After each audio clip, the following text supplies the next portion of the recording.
When I first became a foster parent, I was setting up my home and trying to figure out what toys and activities I should have. And at the beginning, I decided to foster babies all the way through elementary age. And there are so many options for activities and toys and games, I didn't know where to begin. Today, I'm gonna show you the things that are still in my home today, 5 years later, that are tried and true that I would recommend for your home. So first, I would really recommend having some therapeutic toys in your home. And what I mean by that are toys related to difficult moments the kid might face or perhaps faced in their past. So for example, a doctor's kit. You can find these almost anywhere, and they don't have to be fancy and they don't have to make noise, but things related to going to the doctor. This can help you set the child up for doctor's appointments, or if they've had medical trauma, it can be something that you play about. It can be used for foreshadowing. Anything related to appointments can be helpful. Other therapeutic toys include like baby dolls and little potty and diaper changing sets. And another option is like houses, playhouses, Barbies, figurines. Those can all be used to set up play and play through some experiences that might be hard for the kids. The child's play therapist can also help direct what would be most useful in your home. All right, I also recommend having games. We are a big game family, and it's a way to connect and bond and have joyful moments in the home. I like games that are more visual and that can be aged up. And so for example, picture charades, you don't need to know how to read. This can be used for so many ages, even little toddlers. They know what a lot of these things are.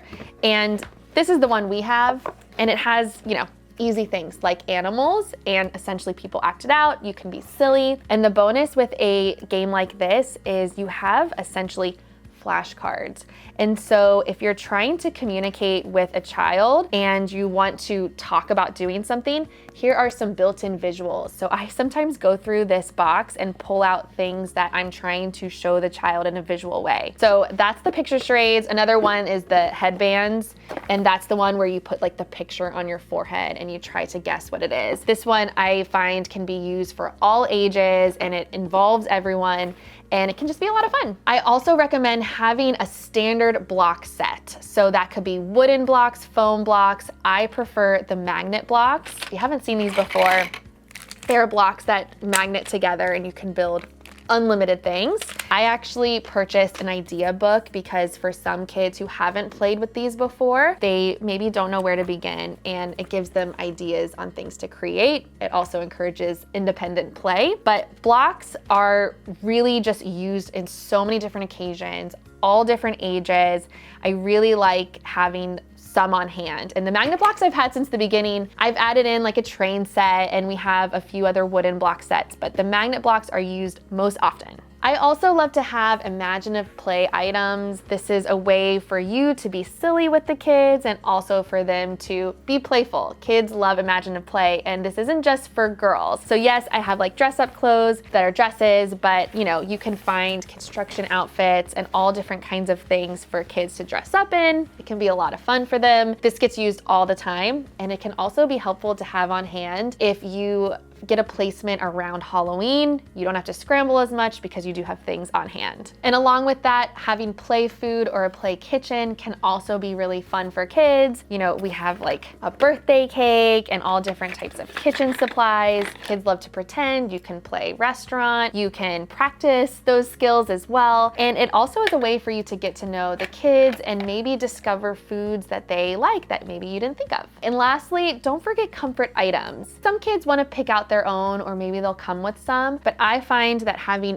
friendly, soft items throughout the house can be a very helpful thing for kids. It makes them feel more at home, it makes them feel comfortable, and I would say that these aren't just for little kids. Lots of older kids also love having a squishmallow or some type of stuffed animal to be with them in bed or even throughout the house. And don't forget about us parents too. I'm gonna show you a few things that I love having for myself. My number one parenting tool are these earplugs. They're called Vibes, and I wear them all the time. So I get migraines, so this can really help diminish that when there are loud noises, screaming, crying. If you are at all sensitive to these types of sounds, I highly recommend getting earplugs. Kids have been through a lot and there will be meltdowns. Even if you are fostering babies, they may be up crying a lot. And having earplugs can help kind of recenter and calm yourself so that you can be more present for the child. This one, I know it looks funny, but I highly recommend it. It is a neck massager, but you can use it on other parts of your body.